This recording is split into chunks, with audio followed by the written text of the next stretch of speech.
Thank you to Acorns for sponsoring this video. More on them in just a bit. Reject Nation, right now I am at the Preserve here in LA, where on February 22nd, this coming Saturday, the real rejects, all of us, are going to be having a panel here at Multicon. In addition to that, myself and Coy are going to be hosting 2 separate other panels, and there's going to be a lot of guests way bigger than ourselves who are going to be here. And yes, you'll get to hang out with us. We're going to talk, we're going to chat, we're going to have a great old time. Please, if you haven't gotten your tickets, go get your tickets. And oh yeah, all proceeds go to the Los Angeles wildfire recovery efforts. So let's all band together for a good cause. Getting your ticket is going to be for a good cause. Hope to see you there Saturday, Reject Nation. Boy, we got so much to talk about today. Big news day. We're gonna quantity this. We have what? Dwayne Johnson is in a Scorsese movie. Wow, that's huge. We have the 007 rights. I feel like these are opposite stories. Excited to talk about how they oppose each other. I'm excited to see how you link that in that fashion. And what else do we have? What else? I emailed it to you, John. What else do we have? You said Marvel things canceled? Marvel projects are canceled. Or postponed indefinitely. James Gunn and Zack Snyder are hanging out. Since Dawn of the Dead. James Gunn paid him $50,000 for that photo. That's all it takes. He says, I'll endorse Rebel Moon Part 3 if you make me look all right, so people will stop bothering me about the Superman movie and saying Henry Cavill needs to come back. It's all confirmed. Greg was That's there. what you're here for. Greg was right. Real off news. To the left. And Coy and I also want to talk about what clickbait means. Yes. Why don't we start with that? Clickbait? Well, I mean, we watched our podcast back and we thought it was fine. And I spend a good amount of time trying to think of a title. So last week, our podcast was titled Captain America Brave New World, Reactions Are Not Great. And the thumbnail was What Marvel Must Do. And it was interesting experiencing this because the week before was Are we shills? Are we shills? Because that's what we get called a lot, right? Yeah.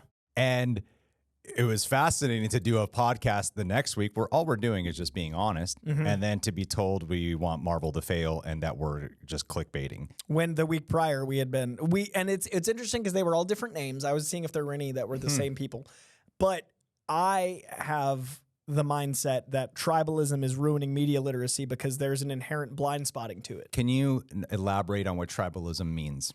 In this context, it is forming strong opinions in order to have positivity or negativity bias towards a certain group and othering the other group. In this case, media-wise, it is finding a fandom or finding any sort of thing where if it happens to your people, but then you can do opposite. So in the case of Marvel versus DC, which is insanely ironic considering, like, you know, Kevin Feige and Jeff Johns are friends. James Gunn and Kevin Feige are friends. Like, there isn't actually a rivalry. But there's this really weird thing where if people are talking positive about one, it has to be at the cost of the other. And that's not the case. Like, a rising tide lifts all boats. And we're also seeing that happening within DC where it's, you know, the Zack Snyder films aren't at the cost of the new films. And so I think there's a tribalism element of my thing isn't getting the love, so I have to hate your thing because it's not my thing. Yeah. And I think sports has always had that. I certainly think politics has had that. We see the hypocrisy in politics way more clearly, but it's people's lives at stake. So it's really interesting how hard it is to address this tribalism causing like blind spotting. And blind spotting is like when something's right in front of you and you just can't see it. So the thing to me between those two headlines was we had the Marvel shill conversation literally 7 days before. You guys are just haters. You're trying to get clicks from hate. And look which video did better.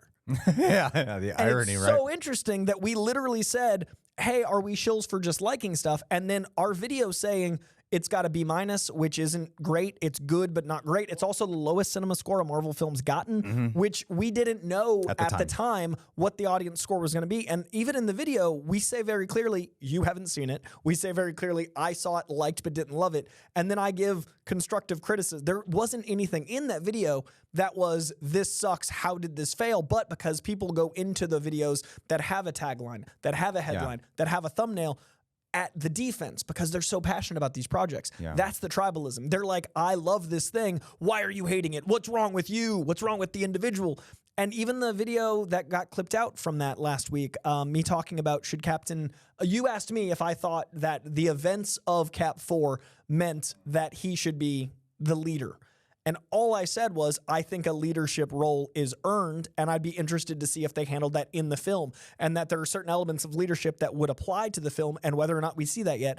And people took it so out of context because they're so excited to leap to negativity because that tribalism. And I think that's really dangerous in fandom because it doesn't allow you to experience art subjectively or objectively. You've already made the decision before you've even seen it or seen the subject being discussed. Yes, and that happens all the times with titles as well. I agree that there's a clickbait culture. I full-heartedly agree with that. But then it got me thinking when we're being accused of clickbait, because the top comment was like, you guys are part of the problems. And I'm seeing this shift happen in YouTubers as well. What I mean by that is before it was like, don't listen to critics. You can trust YouTubers, though, in the audience. Yeah. Now it's, you can't trust critics. And no, you also cannot trust YouTubers now as well. You can only trust the audience score, which is the actual thing that we can't trust because of people flooding it. Because of tribalism. And even if you look at a Rotten Tomatoes audience score, I think an 80% sounds better than a B- when you say that. Just like But it's how the same. It's the same. It's just like when I say I want to drop down from 218 pounds to 170 pounds. Yeah. It sounds like a lot, but if I measure it in body fat percentage of 21% to 12%, it doesn't sound as bad, right? Yeah. Right. And that's kind of what they're doing, just not in in their own positive way of justifying, I suppose. So that is like a B- and a terrible critic score. And I really thought about the title for a lot. I was like, what do we call this? Yeah.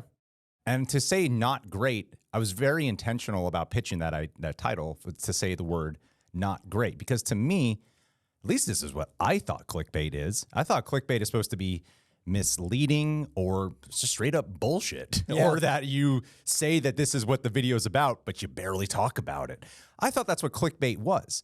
And there's even people who are defending us in the comments who were like, all these accusations you're making about what Coy and Greg talk about, they're not actually talking about. Did you actually watch the video? Yeah. Sure, clickbait title, but that's not what they're doing. I'm like, I don't agree that it's a clickbait title, though. Just because it's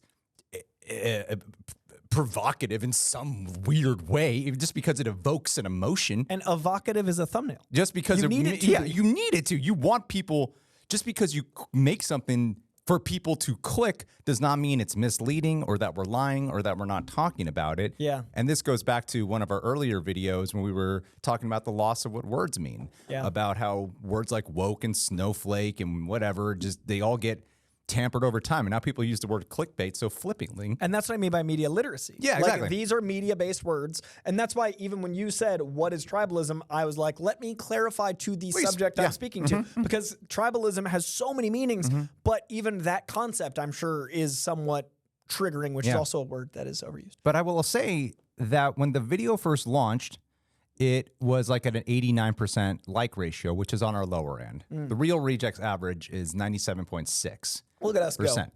But then it's as it climbed, it's actually at 95.8%.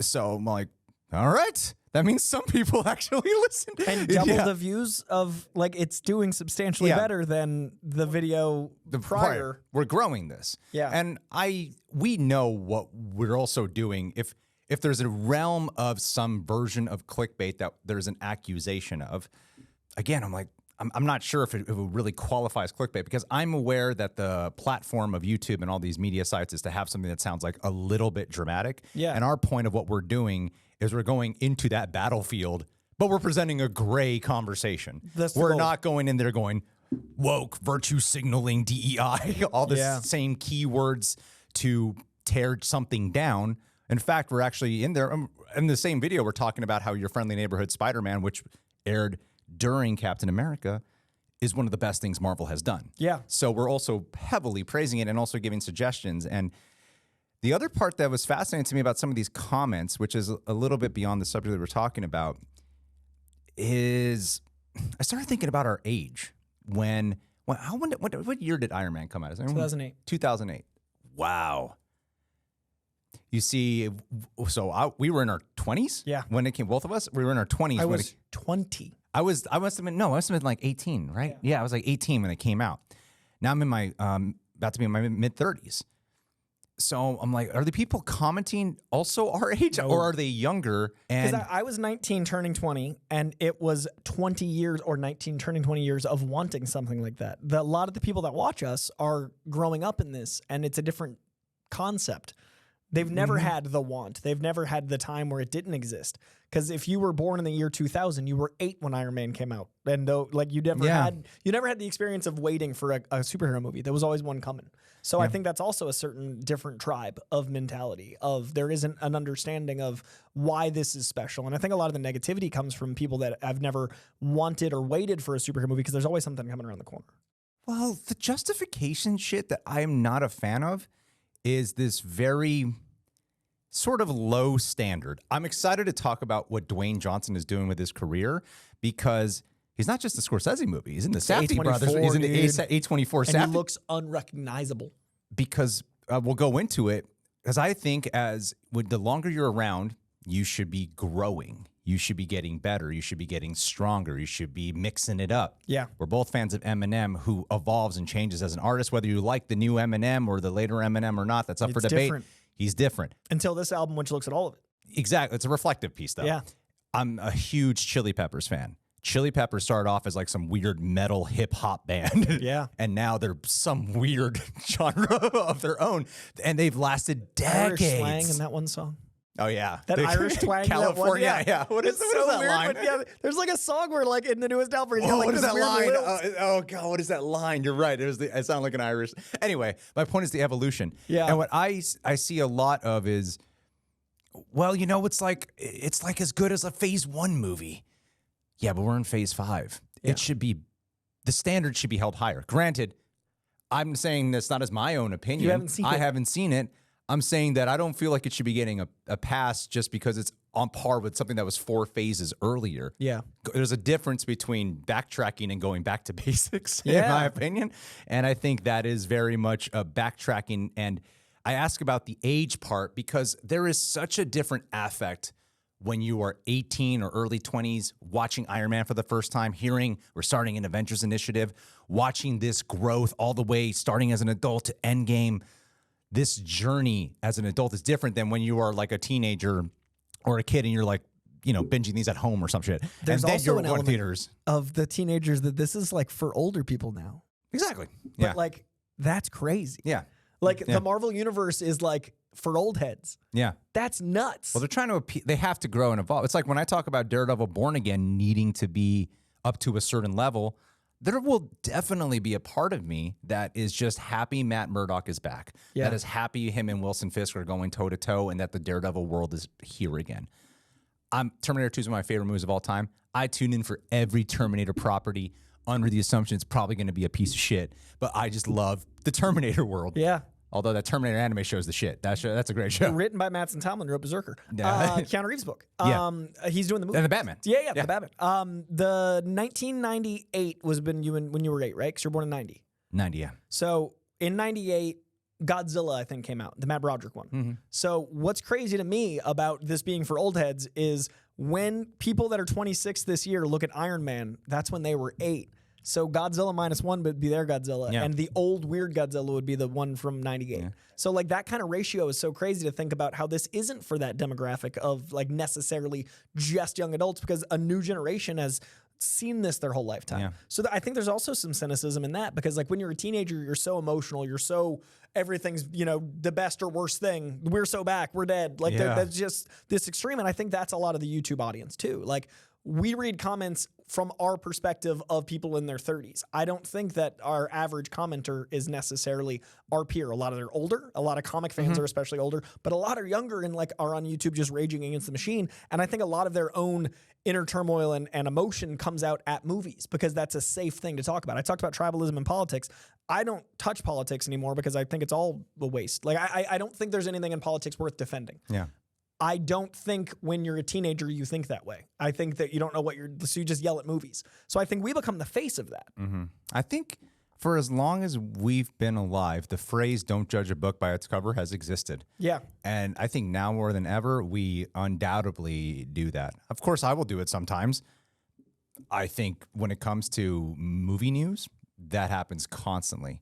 And I'm not going to apologize for saying Captain America Brave New World reactions are not great. B-. Because you know what? It's not great. It's not bad. It's not terrible. It's not okay. It's okay, which can also mean it's not great. I wouldn't say not good, but not great is a different meaning than not good. I agree. Words matter. Yes. You know what is great? Dwayne Johnson. Dwayne Johnson. Let's talk about Scorsese, Dwayne dude. Johnson. Scorsese's probably my favorite director of all time. Yours is Fincher? Yeah. Scorsese's my favorite director of all time. So anytime I hear about DiCaprio signing back up with Scorsese, excites me. And who else is in that? John, what's the word on that? John, turn your mic on. I sent you an email. Read it. there. Read the email of the summary of the news, please, John. Well, first of all, very important information. Black Summer is the song you were thinking of, and the line was, "A sailor spoke too soon." Yeah, thank you. Thank you. But yes, the Dwayne Johnson movie, Scorsese's Hawaiian crime saga, DiCaprio, Emily Blunt also rumored to be in this production. That's what I see here, but I can also dig up more. DiCaprio, Blunt, Johnson. Well, here's the thing about Dwayne Johnson doing this. I know you're going to have a lot of opinions on this. Please. Dwayne Johnson, I was excited at the prospect of him just doing the Safdie brothers movie because you know those guys can bring out. Is it just one Safdie or is it two Safdie? Is it both of them? Is it brothers or is it just one? Is it just I a believe it single is Safdie? just one. A singular Safdie. one? Single Safdie. Ooh, still, I have the faith. Dwayne Johnson stretching. Yeah. That is so important for an actor like him, and I think that is incredibly smart. I love that we're also going to talk about Will Smith, who's doing something very different than Dwayne Johnson. But Dwayne Johnson has to evolve because I'm sure he hears people constantly saying, guy kind of does the same shit all the time. Even Red One, I'll admit, I watched it. Dude, it's so fun. I enjoyed it more than I expected. That's my favorite The Rock as The Rock in a while. I think it's an enjoyable film. It's the most self-aware I feel like he has been at being The Rock as The Rock. And I think he's good at being The Rock, and I think he's really good in comedies, but when it comes to the dramatic, heavy acting chops, no one really thinks of Dwayne Johnson in that regard. I hope that changes. And I think, dude, he's under the direction of a Safdie and a Scorsese. Back to back. They're going to be two very different roles. We're going to see a completely different side of Dwayne Johnson. 3 years from now, I can't wait to look back at this episode and be like, are you ready for the new Rock? I've never been more excited for Dwayne Johnson. He's about to be the Mountain I feel like this would evolve him from getting rid of The Rock into Dwayne Johnson. I think in the same way that Bautista has evolved out of great analogy. Right? Yeah, He was a wrestler turned actor. Now I'm like, oh, Dave Bautista's in a movie. How exciting. Yeah. There's no connotation. I don't even know Dave Bautista's wrestling name because I don't need to. That's how much I see him as an actor. Does he have a wrestling name? I assume he must have. John, what's the wrestling of what's Bautista? the delay, John? I think it was just Batista, wasn't Was it Batista? They got rid of Dave? Like Seal or Oprah? Might have been. I mean, Might his have name been was just it's John a pretty Cena. cool name. Right? I don't know. We're bad. I love that wrestling comes up all the time and we know so little. We're like, yeah. It was just Batista, but here's the twist. He removed the U, so it's Batista instead of Bautista. There you go. Also, Oh, it is fascinating. Benny Safdie is directing The Smashing Machine, and Emily Blunt is also in that But movie. Benny Safdie's not the one in Benny Safdie's the one you're used to seeing. Oppenheimer? Yes. Oh, wow. Okay. Yeah. I think the combination of Blunt is not to be set aside because Jungle Cruise? Yeah, Jungle Cruise apparently caused this permanent like bond between the two of them because Jungle Cruise was a number of years ago. The director of Jungle Cruise did Black Adam, and now Blunt is working with him in his next two like venture out of his comfort zone thing. And you'd want a co-star that you're comfortable with. Well, I think when you get those kind of directors, I'm under the assumption, I am not 100% certain about this. I'm under the assumption that the way when Tom Cruise works with Christopher McQuarrie or someone else, he kind of is controlling the set a little bit and controlling what's going down. And it seems like he's kind of co-directing this film, right? Yeah. I'm sort of under the impression The Rock is kind of doing something similar. Up until these two. That's my point. Like, I do feel like That's there's a my lot point. of Rock films where he's like, I got this guy to direct it, but he's on stage introducing the director. I was like, oh, all right. But I think he could use that shift in power dynamic. So the hierarchy of Dwayne Johnson's about to change.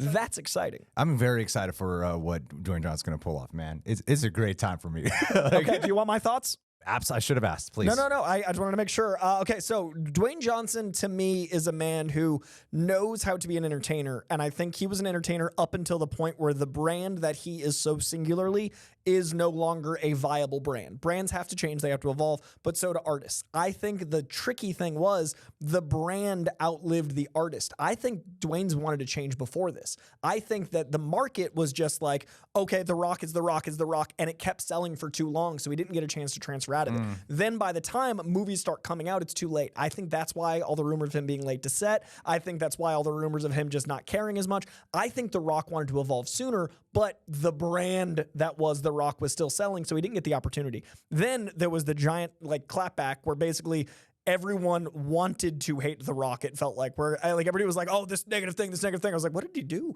And now I think he's going to be able to leverage the fact that the market has dwindled onto the optics of The Rock, and now Dwayne can evolve. And I think it's going to be a net positive for both because he is someone that wants to be better. He doesn't just show up and do things halfway. Like no one with that much.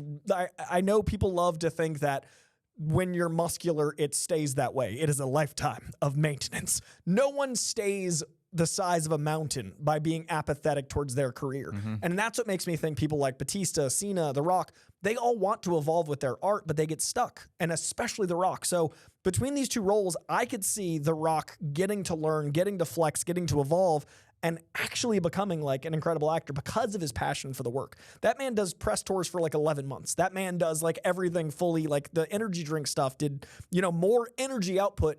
I think if he can become like a serious actor, we'll see some Tom Cruise stuff where it's like that level of, oh my God, this guy's so intense and crazy. And that's what I got out of the Safdie images. Like that physical transformation where you don't even see The Rock's eyes in what he looks. I haven't seen it. Dude, look up. Oh my God. I was planning completely unrecognizable. I was planning on not actually, I didn't realize there was. You could, if he walked in front of me. The Smashing Machine is the movie?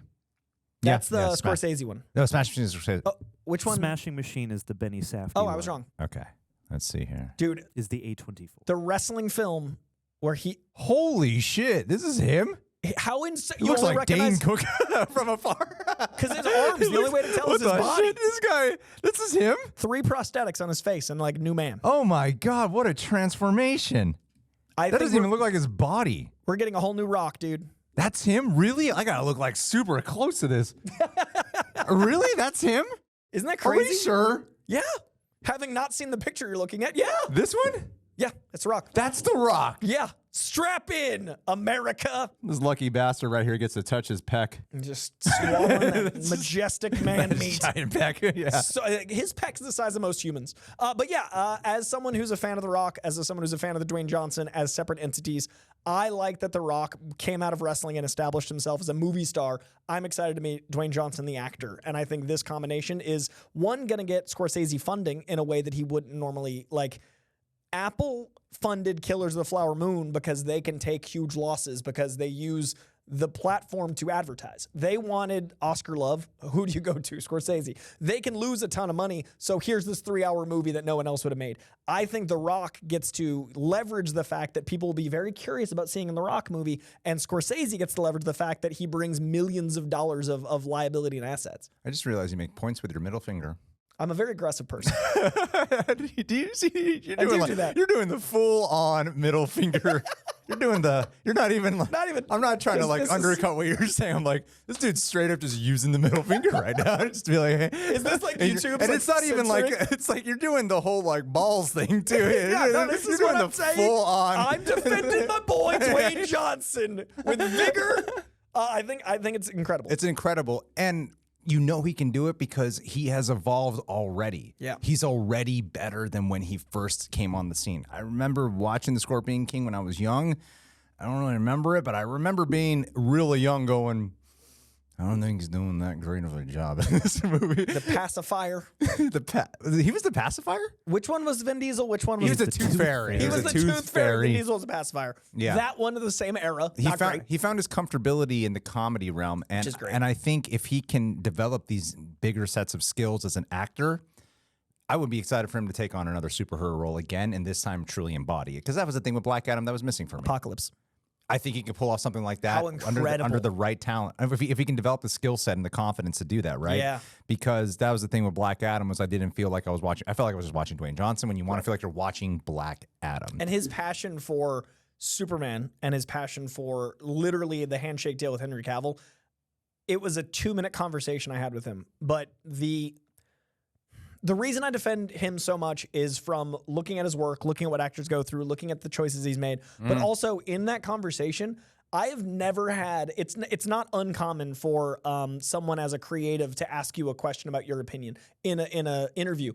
It is very uncommon for someone in a 5-minute junket to go, we're going to add time to the clock. I want to know what this person's thinking and delay everything. It's even more uncommon when the person sits and listens to the rambling of a crazy comic fan that is like actually giving all this stuff and like stands up, comes over, gives me a hug, and we talk after. Yeah. Like, we actually bonded over how much his passion for Superman led to that moment and my passion for Superman, the character, feeling that through Henry Cavill in that post-credit scene. Like, I loved that post-credit scene because it felt like the Superman I've always wanted to see, and the Henry Cavill Superman, I felt like there was this amazing moment where I was seeing that come together that I didn't know was possible. And that was an actual conversation I got to have with someone that it wasn't branding. Like, it didn't feel like The Rock selling something. He was actually curious what I felt, and we connected over it.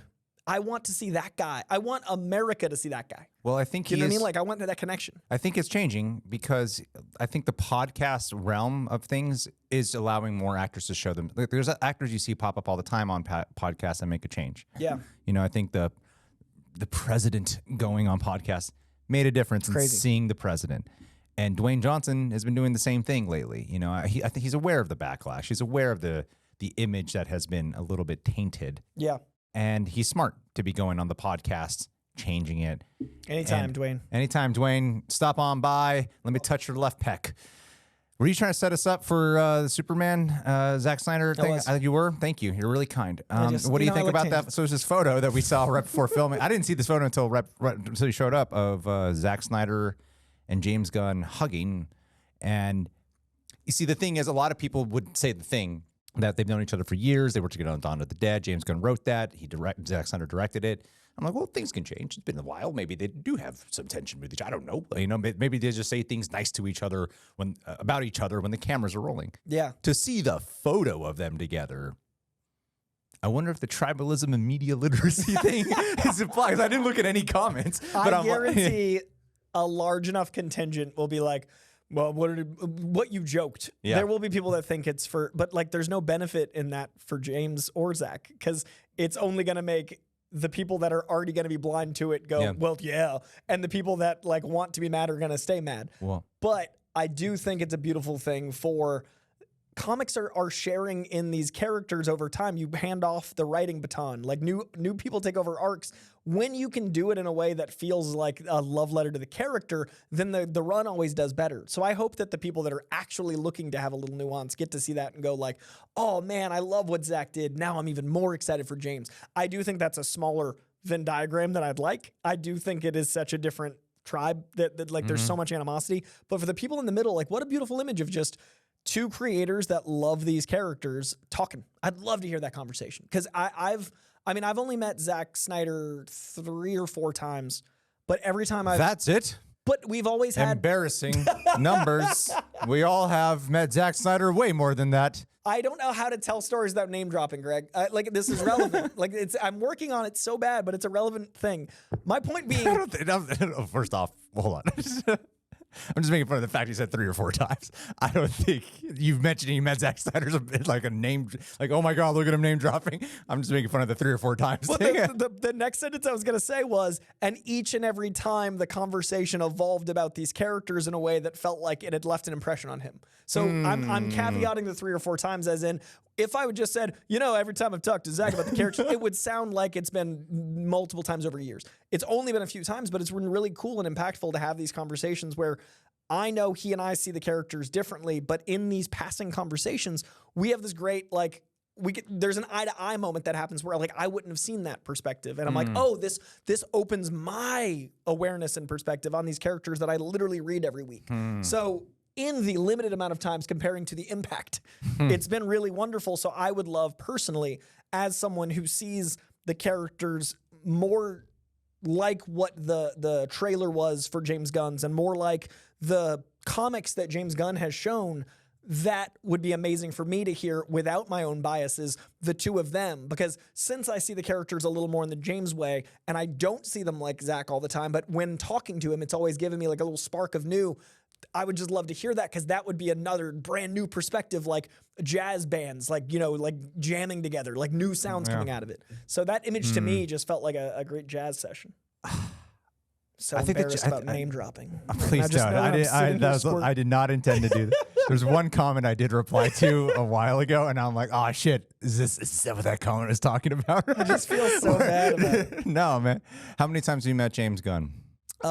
In life, only 4 or 5, but only like work mode like 2. But he used to be in the friend group of like a group of friends of mine. Oh, yeah. So like that was like a periphery thing, but it was like a decade ago. So it's actually really crazy how like the world's changed and like now we're like I'm working at DC Studios in a way that I never would have thought that synchronicity would come back. Yeah.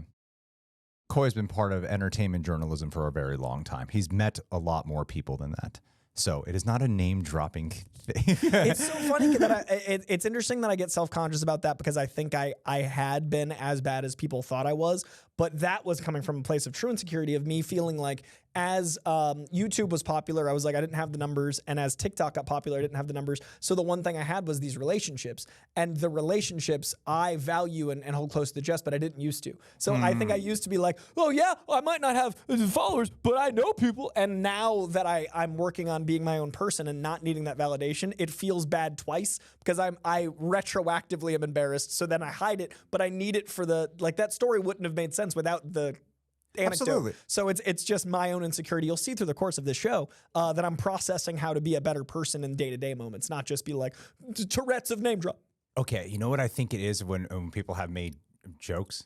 I've never ever actually been like, I've never felt. I might have made a joke or two, but I've never actually felt truly bothered at all if you mention a famous person's name of someone you met. I think the difference is when normally if I mention like, oh, I got to meet James Gunn. I'm like, it is like I met him this time and it was awesome and exciting. Whereas you're a lot more casual about when you have met someone, you know? You're more like, I've only talked to Zack Snyder like 3 or 4 times where I'm like, I met Zack Snyder once at this DC event and it was pretty cool. That's interesting. So it's just, it's the way it comes out. I'm a lot more arrogant than you. Because there's people who will judge. We know about people who have judged you on that right. and misinterpret it. I will gladly go to your defense on that. I know people have misinterpreted it, and I think it's just the black and white thinking of, oh, we mentioned a famous person's name. So it must be a name drop. Trying to be relevant. yeah, it must be a name drop. And then I feel like that because I see that stuff and I go like, how do I make this story work? But I appreciate that because I don't want to. But I also like, I think the way it comes out of my brain is at this point in my career, I think I'm closer to, as a human, I am closer to death than birth. Like, you know, midlife is 77 for Americans. I'm 36. So like, I'm a little closer to dying than starting. And I'm also like, I'm 10 years into this part of my career, but 15 years into my entertainment career. So like, I'm probably about halfway to like being done. I don't want to have spent as long building to this point as I am comfortable in this point. So when I say like a person, I want everyone to feel like a coworker because I don't want to spend the time insecure about like, is it okay to talk? Is it okay to approach? Is it okay to have this conversation? So the insecurity comes from how to present it in this environment. I'm not uncomfortable saying hi to anyone in public, but that's why when I say it, I'm like, oh, I talked to blah, blah, blah, because that part doesn't bother me. It's when I feel like I'm speaking out of turn in a podcast environment or something where I'm like, people are going to judge me for mentioning them. Well, I think when we grow in any career, naturally you start to be a little bit more unfazed by how famous someone is, too. It doesn't affect my wallet when I meet someone with more money than me. No, and it doesn't really. I used to be hyper, like, oh, my God.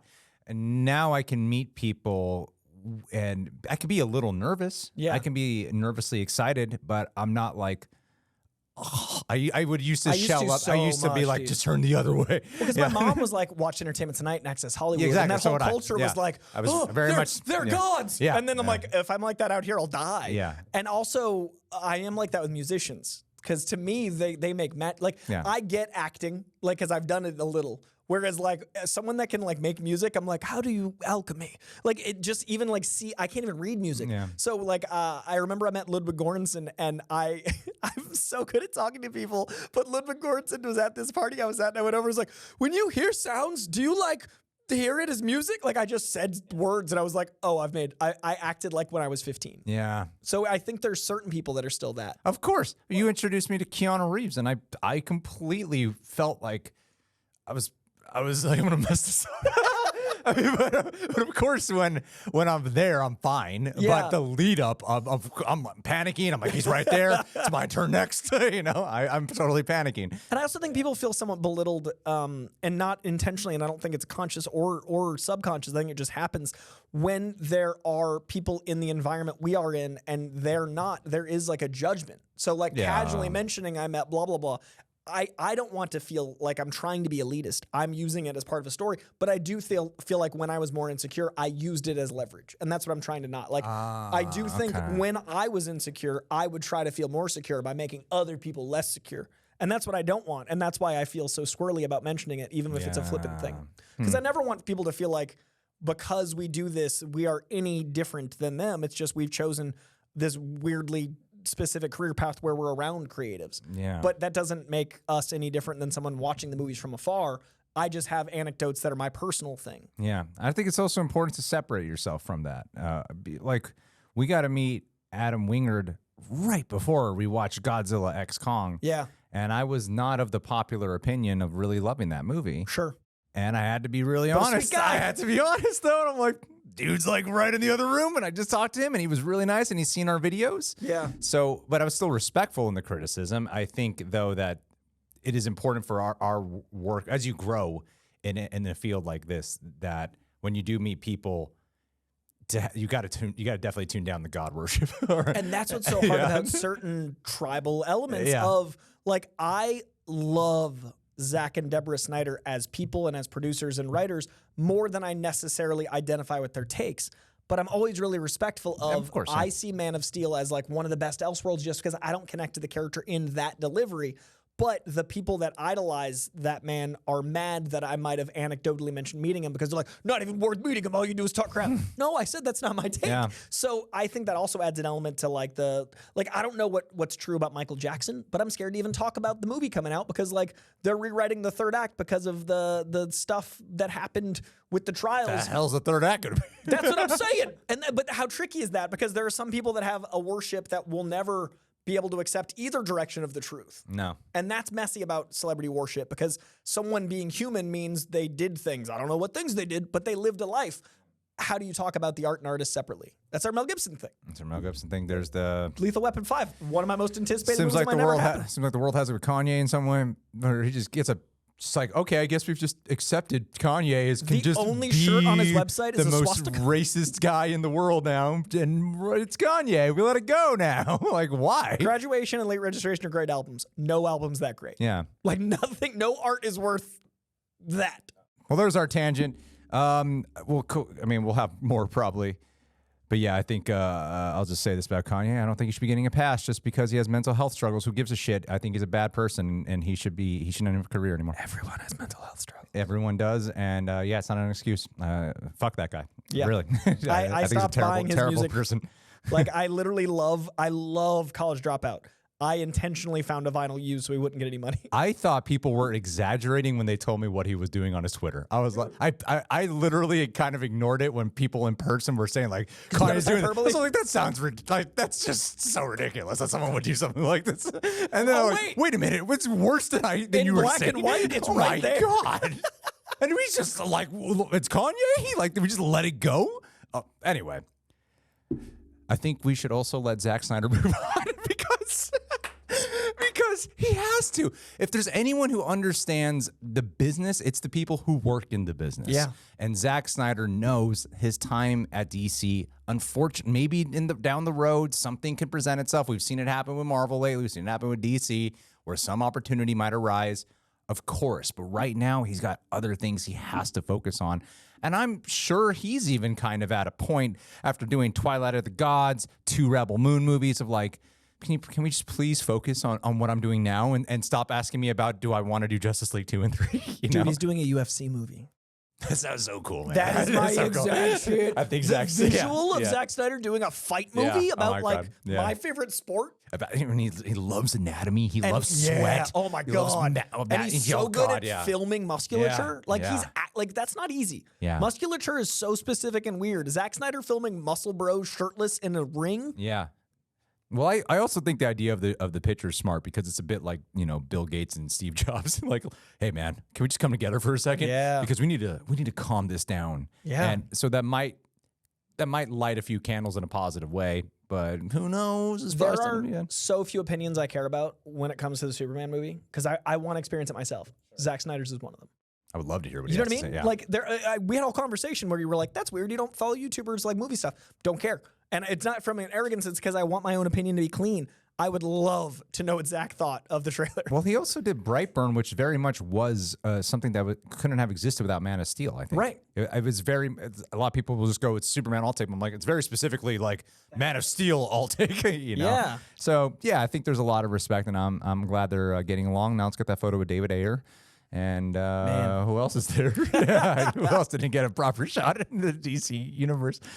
Yeah, so there's that. Let's talk about Will Smith because he was in the Suicide Squad. There we go. We transitioned it. Fellow rejects, the other day, we had one of those days where everything just piled all at once. Our back studio flooded. It actually flooded. And in that same exact time frame, we got hit with a bunch of copyright claims. Suddenly, in just one day, due to everything, I just naturally became stressed about finances. This is a real thing that happened. This sounds like it's made up, but it's actually not. I just think where I started like checking where some of our financial stuff is, and then I actually opened my Acorns account, and it was this huge relief to see that if I needed to, I had enough built up to cover everything. Just knowing that we had that safety net, even though we didn't actually have to touch it, it actually made all the difference. And that's why I love this freaking app Acorns. Because let's be real, investing can feel overwhelming. Like, I know plenty of people who invest, but even with all their advice, I used to feel pretty intimidated by the whole process. Like, where do you start? How much you need? Then there's that myth that you need a ton of money to begin. That is actually why I gave Acorns a shot. I know these can sound like just talking points, but this is weirdly all true. It's an easy, automated way to start saving and investing for your future, and you don't need to be an expert, and you don't need a huge budget. One of my favorite things is that they let you invest like spare change from everyday purchases. So your money starts working for you without you even thinking about it. There's so much to love about it. It's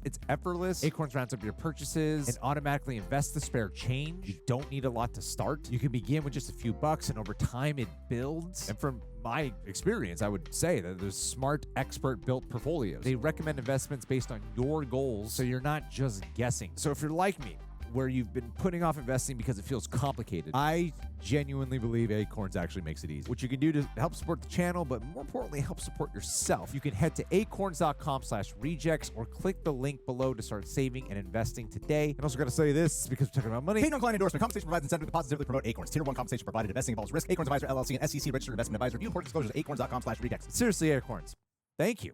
I mean it. Will Smith has been in a very interesting comeback realm. I didn't realize how many podcasts the guy was doing. Again, And like Twitch streams and all sorts of influencer stuff. he's been smart. He's been very smart. For his because what was the movie he did with Anton Fuqua? It sounds so bad to be like, what was that slave movie he did? That just sounds that is what it is, but it sounds bad when I say it. It does sound bad. When you're like, what's that slave movie? The guy, it sounds like That so is- dismissive. 2022's Emancipation. Emancipation wasn't a big hit, and it was just fresh off of the Oscar slap. And then he did Bad Boys for Life, big hit. People really loved it. And now he's talking about that he got back into rap. Yeah, dude. He's a With Big Sean. I Matrix. I actually kind of like his raps. I think they're definitely different than when he was younger, as they should be, because people should evolve and grow and mature. So yes, they should be different. Because he might not be like the craziest or fastest lyricist or something, but he's definitely a poet. I He has a lot to say. Absolutely. So I like what he has to say. I like the experimental music videos. I like the Matrix tribute, the meta-ness of that. Have you read his book? I've not read his book. really good. The one that came out right before the slap. Yeah. Yeah, like 6 months before. It is crazy how the slap It's a did. before and after. There is a before and after that can mess with It doesn't, because I idolized Will Smith. He was one of those celebrities where I was like, man, if I ever got a chance to work with him, I don't know what that would be, but if I ever had a chance to work with him, I would take less pay just so I could hang out with him for like a week, because I really love his, even the Kevin Hart interview we did on the Kevin Hart show. I'm like, oh my God, that was post-lap and everything, but I really love his philosophical way of thinking. And now he's being smart, I think, career-wise, to really bounce back, to go smart or desperate. I don't know what you would call it, because what is he's almost, John, can you find out how old Will Smith is? He's about to be 60 or something, right? Or is he? I'm not sure. Will Smith is exactly 56. Oh, he's 56 and change. He's Perfect. 56 and a half. Thank you. Because what he had, he didn't want to do sequels. He didn't want to do Independence Day. He just did the Men in Black sequels. Now he's like, okay, Whatever you need. we're going to do I Am Legend 2 now. We're going to go with the alternate ending. We're going to do Hancock 2 now. You guys want Hancock 2 now, right? What else can we do? A part 2 too? You know, It's a really good point. What do you think about Will Smith's sequel moves that he is making? I think it's as much Will Smith as the market. What does that mean? I think the market isn't really looking for movie stars from a certain era to adventure into fresh IP as much as they're looking for the combination of the movie star and the IP.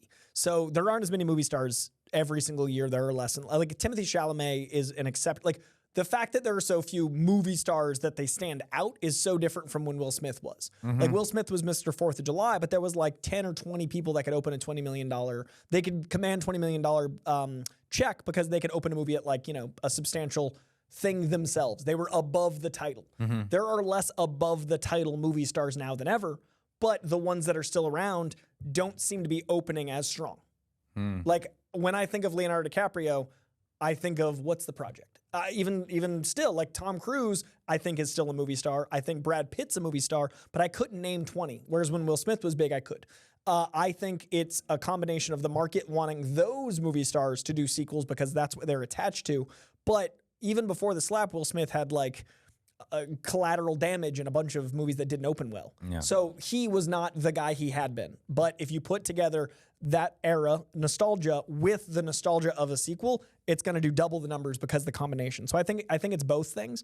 But I also think Will Smith I think he's more comfortable with himself than he had been even right before the slap. And I think there's a certain level of not having to prove anything to anybody.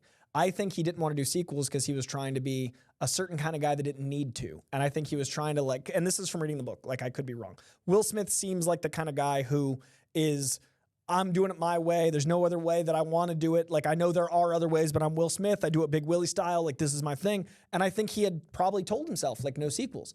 But I think now he's like, I like making movies. I enjoy working with these people again. I made that rule. Why would I keep following a rule that I made if it's hurting my career? So I think, Will Smith seems happier now. I got no problem with the slap, dude. I have no issue anymore. I didn't then. Yeah, I lost a lot of followers because I didn't then. I was pretty vocal about it. I don't think it should be unsafe to do stand-up, but I think if it's a repeated joke at someone's expense that's personal, I don't mind slap. I think he should have been removed from the Oscars personally at that time. I haven't watched a Judd Apatow movie since because I had a bigger problem with Judd Apatow's response. Oh my God, yeah. He could have killed him. Sorry, Judd. I'm out. I feel like it might have been fine if we can let Kanye get away with everything. Okay, let Will Smith come back and I'm like, man, like I don't understand why. Will's been rapping way longer. That was the part where I was like, okay, maybe I bet if he had been removed from, There'd be less. I think there'd be exceptionally less. Because they let him have a speech, they give him a standing ovation. He gets to cry, you know. He's been acting so long though, and he got his best act. Okay, Yeah. The Oscars are just a giant business. The meeting. Oscars are bullshit. But it's like a bunch of accountants getting together, but we film it. I'm excited because Conan's hosting. I'm so Only excited. reason I'm excited. But if I was an accountant, I would be excited about the accountant meeting potentially. Sure. So like I'd be excited about the accountant too if I was an accountant. Oh, dude, I'm so excited for the accountant too. Yeah. It's my most anticipated movie the rest of the year except for Superman. I'm not kidding. But I think that us in the entertainment industry, I'm excited for the Oscars. I always am. I love the Oscars. Really? But I'm in the entertainment industry. So like, I think it makes sense that you're seeing people you either have worked with or want to work with getting their flowers. Yeah. To me, it makes sense for us to enjoy them. But like, if someone got in a fist fight at, a travel agency, I wouldn't care. Okay. So, like, I don't know why it's a big deal. Like, it was an open hand slap. Why should someone be, unless Chris Rock wanted to press charges, I don't care about travel agents fighting each other. I think there's a lot, well, there's so much contextually that's vastly different on like a public forum. This is so formal. There's a lot of like It could be a formal travel policies agency. and it absolutely could. We don't know. We don't know. I didn't get We details. don't know. They They could might be be wearing in suits suits. there. They might be in wearing suits. Who knows at that travel agency? You never Who know. knows? But if someone makes fun of someone else's wife repeatedly, I don't blame him for getting upset, right? And then him. Anyway, we don't have to really unpack the slap. It's not the thumbnail. I think we can totally move past the slap. Is where I know a lot of people can't for some reason. Someone must have been slapped really hard when they were young. But like, no, okay. Sorry if I really hurt your feelings. I'm sure there's someone who's like really triggered by that. I do think we can move past the slap though when it comes to Will Smith. I agree. What I find. Okay, my honest opinion about that, I didn't even realize until right now. Like, why does this sound so weird to me? Bad Boys 4, Hancock 2, I Am Legend 2. Because he won if the slap didn't happen, he should be on his marathon right now of just being the best actor he could possibly be and not franchise guy, not sequel guy. You know, that's why I think his next movie was Emancipation that he had followed up. Like he was doing the Collateral Damage. He did freaking what was the movie he won for? I don't even remember the name of that movie. Tennis coach King. What is that? King Richard. King Richard. King Richard? Thanks, Richard. John. King Richard, I haven't seen it. King Richard, Emancipation. Then he's like, all right, Bad Boys, Hancock 2, I Am Legend 2. Because now that my career is kind of like looking a little, I'm back to rap. The back to rap thing seems very genuine to me, though. I could be wrong. That seems genuine to me because it is his own creativity, his own words, and his own personal expression that seems like he wants to get it out. So I could be very wrong. Maybe for all I know, he's been wanting to do I Am Legend 2 alternate ending sequel forever. He's been wanting to do Hancock 2 sequel for a very long time, and now he just feels like now's the time. I do think though that this undoubtedly was not. I don't feel like this was the path that he wanted to do post Oscars. I feel like he wanted to do because this is going back to the things. Again, there's a difference between backtracking and going back to basics, like I said, and I kind of feel like this is a bit of backtracking. Same time, I am there for So Hancock ready 2, for it, dude. and I'm there for I Am Legend Have 2. you read the book I Am Legend? No, I've It seen is- the Omega Man with Charlton Heston. Dude, I Am Legend is so good. The actual book actual is book. incredible. And the actual ending, well, you've seen Omega Man, but the actual ending is amazing. So I personally love they're making a sequel because they have to fix the ending. Like, Yeah. I love that the canon has to change to make a sequel possible. Plus the idea of Michael B. Jordan and Will Smith together. And Zendaya, he wants to get in Hancock Dude, too as well. Like, come on. Yeah. All of that's great. Yeah. So that being said, I'm still like, no, I'm part of that thing that you're playing to, Will Smith. I would absolutely love to go. Same time, like I'll say, I could be 100% wrong. This could all be genuine from the heart decisions that he wants to do. Like this is what he truly wants. Yeah. Is to follow up because I can imagine because now that we're exploring this subject, what I can imagine is one of the things that you can be most threatened by is that lack of connection with the audience that you've cultivated, that lack of trust that you've cultivated with the audience. I think that's the word trust. And I think that's what he really wants to regain back is that What better way to do connectivity, that trust, that love. That's so important. And people like Rock, people like Will Smith, they know how much value is in that. In their career, for in a lot of ways, their own well-being, even though it's like you shouldn't get validation from others. Like, well, it's part of their career. They need to be able to, audiences, customers, and whatever. They're the reason they're there. They have to rebuild that connection and trust. So you play Mike Lowry, you play Hancock, you play the hits. Yeah, It's like a band that the last 2 albums didn't work out. yeah. So I'm saying now that we've talked it out, I'm at a different point of view here now. I'm like, all right, I'm here. I'm more excited. We talked Greg through That's it. how conversations work. Evolution. But this Bond thing, I'm a little cynical about. Oh, I'm super cynical I'm about it. super cynical. I feel like they're gonna ruin Bond. This is the opposite of Dwayne Johnson and Scorsese. That's what I said really? in the beginning. This is the opposite. Yeah. Dwayne Johnson working with Scorsese and Safdie is a choosing art over business. It's choosing show over business. Yeah.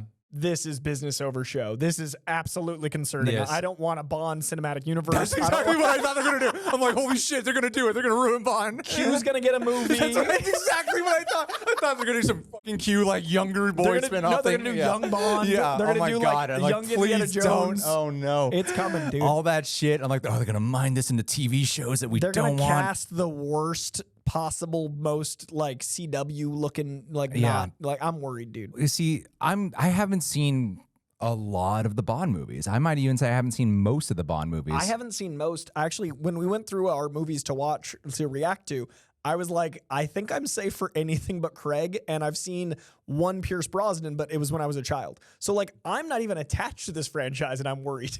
Well, it's because we understand the film preservation value of Bond so well. Yeah. Anyone who follows film, even beyond, if you don't, you know the value of a film franchise that Bond is. We are going to go into some, well, at least I feel like it's important to go into some spoilers about No Time to Die. So if you haven't seen it, I know it's been a while, don't listen, because there's certainly spoilers here that are going to happen. We saw that together, right? We did. We did see that together. We saw it. Okay, so we're gonna go. I remember watching that, being like, "But they did kill him off." And that canonically is it. But you see, that's the strange part about the Daniel Craig era to me. They broke the mold. I feel like maybe behind the scenes, the producers have had moments in time where Bond is not doing well, and they're like, "Oh my God, is this the end of the franchise?" I feel like as film audiences, we've never really believed that there'll ever be the end of a Bond franchise. It's one of the special legacies about Bond is that even if they have like a Die Another Day, the last Pierce Brosnan movie, which is apparently like people hated that movie. I think you're like, okay, well, they're going to reboot it sometime, and it's going to be fine. It's like Batman. I know there's more Batman. You know, there's more Batman, and yeah, but the game changed with Daniel Craig because they really broke them. Like, we're going to give him an origin story, and we're going to give him an ending. We're going to give him a family. We're going to do all that, and we're going to kill him off, which is it's weird because they created what many consider to be, after Connery, maybe, like everyone has their favorite Bond, but for our era, a lot of people prefer the Craig film. Like, those are great fucking movies. The Craig films are amazing. The Craig films are amazing. They are. Like, I don't like 2 out of, how many are there? 5? 4? Something like that. I don't like Quantum of Solace, and I don't like Spectre. Odd opinion, right? No, I don't like those 2 movies. Okay. But the other ones I think are really solid films. And it does change something because you've been watching Bond forever, where you've just been watching like the same guy in different eras of Bond, and now we're going to give him an origin. We're going to end him off. So they've already created a bit of a weird corner they've backed themselves into in a positive way, where they got to get really creative. Yeah. I don't think Amazon is the maneuver though, and I'm hoping Amazon. I'm really hoping, but from what we've seen with other studios and even Amazon themselves, it's likened to seem that they would not do the respectable route of, well, we should just make these films and As good as do possible, what we were right? doing before and just keep the train rolling. I think everything you said, I thought of all that. It's gonna be cinematic universe. I literally said they're gonna do a fucking Q movie. They're gonna do all this shit that like no one's gonna care about. I'm a little bit of an optimist where I'm like, but if it comes out, maybe I'll give it a shot, and maybe I will be there to see if it turns out good. Dude, I'm just not the confident. Pennyworth show wasn't going to be good because I was Was like, it? who need a butler for, like, you know what I mean? Yeah. Like, what? And it was amazing. It was good. Okay, It was incredible. Okay, But I was cynical because it was like, what's this show on this obscure network about, Batman's butler? And then no one watched it, and I promoted the hell of it. I had the actors on my show at the time. I did all I could, and then it still didn't do well. Got greenlit for a second season. No one kept watching it. And then by the 3rd season, they were calling it like Batman's butler Pennyworth, and I was like, oh God, we've gone so far. And that's what I'm afraid of, is like, it might start strong, it might even be good, but people are going to be like, why would I care about young James Bond? And then I think it's just going to devolve into like, them having to make it a market. Boy, get it right. It's Pennyworth, the origin of Batman's butler. Even worse. Right? How And insane is that title? they really called it that. That was the title, Greg. I thought you were saying this was like a thing that people were just calling It it. started No. as Pennyworth. Yeah. It evolved into Pennyworth: The Origin of Batman's Butler for its third season. That's really what they called it? How insane is that, dude? I don't think people know what the Pennyworth show is. It is the story about Batman's Butler. What if we call Edge of Tomorrow Live, Die, Repeat? Halfway through its release. What if we change the title? What if all the marketing gets confusing? They put out they re-released posters for a movie that was already titled and changed the title. I think people are watching the Pennyworth show because they don't realize it's about Batman's Butler. This is Batman's Butler's origin. Oh my God, that's so That embarrassing. really happened, dude. Oh no. I hope that wasn't the showrunner's idea. And I love that show. Like I was the call coming from inside the house saying, no, you've got a good thing here. So I worry about Bond. I liked Gotham a lot. Yeah. I thought Gotham was great, and there's motifs that they've. Oh my God! But Gotham gave us Cameron Monaghan as two different Jokers. Also, like the Penguin didn't have to be like Batman's story. Like I was afraid, there would be like. The Penguin from the Batman. Like, I was really afraid they'd have to do. So, like, maybe we won't have to. But I also think we're entering an interesting age. I can't get over that Pennyworth title. Isn't that crazy? Oh, no. I literally got the news brief and I was like, I can't. What year was this? Sorry, Like Coy. 4 years ago, dude. This just happened. So What year was embarrassing. season 3, John? Season 3 would have been That is so embarrassing. 2022. Holy 21. shit. This show started 4 years ago. This No. just happened. Oh Yeah. God! 4 years ago, they That changed the title. certainly was not the showrunners. That can't have been the show. Because the show was good. That had to have been the networks. The show felt like if Luther was... So I've always considered Luther like the coolest British Batman. Like, have you ever seen Luther, the Idris Elba? No. So it's this awesome, like, Sherlockian story where it's a detective, but each of the villains is like a crazy Arkham escapee. Like, it feels like a Batman show. And I was like, they'll never make this an American audience. And then Pennyworth came out, and I was like, they did it, but it's canon to Batman, kind of. And then, like, no one watched either in America, and I was like, we don't have nice things. Man. So now I'm afraid of Bond trying to cater to an American audience when it's inherently such a British thing, because I've seen the British things not translate. And I'm obviously very American, but there is a merit to other cultures keeping their flavor. That's the beauty of culture, is it's got specificity.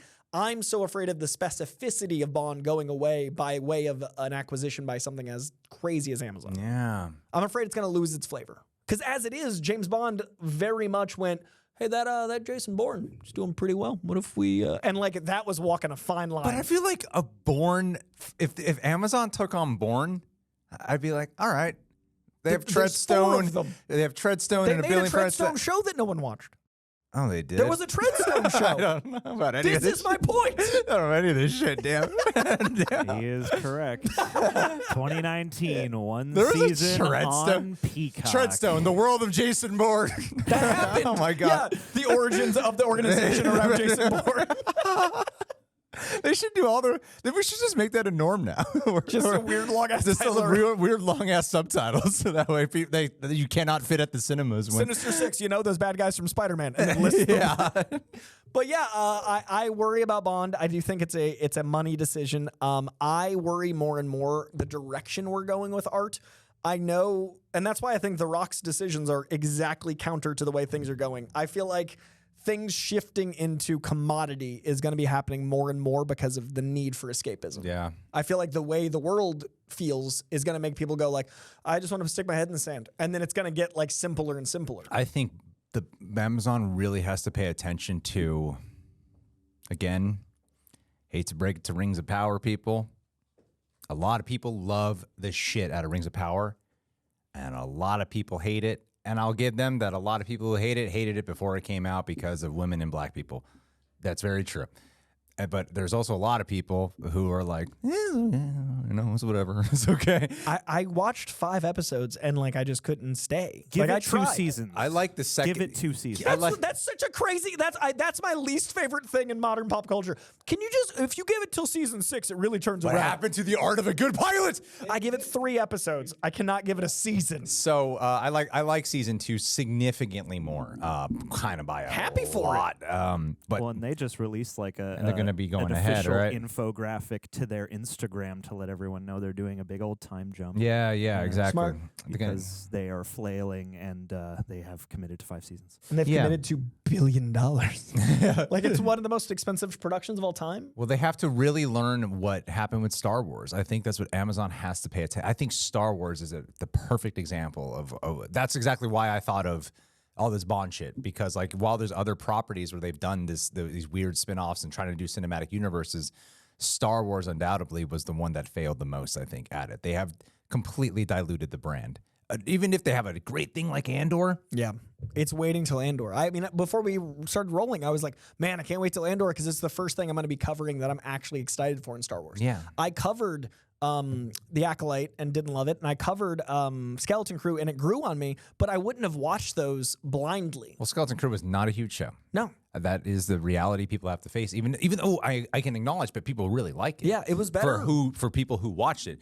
It wasn't big, and that's a weird time we're living in. when Star Wars is like when there's a John Watts led show, and you got the Daniels directing an episode. Did you have Bryce Dallas Howard directing an episode? Yeah, like some and it big stars directors. Jude Law, who used to be one of those actors above the title I was talking about.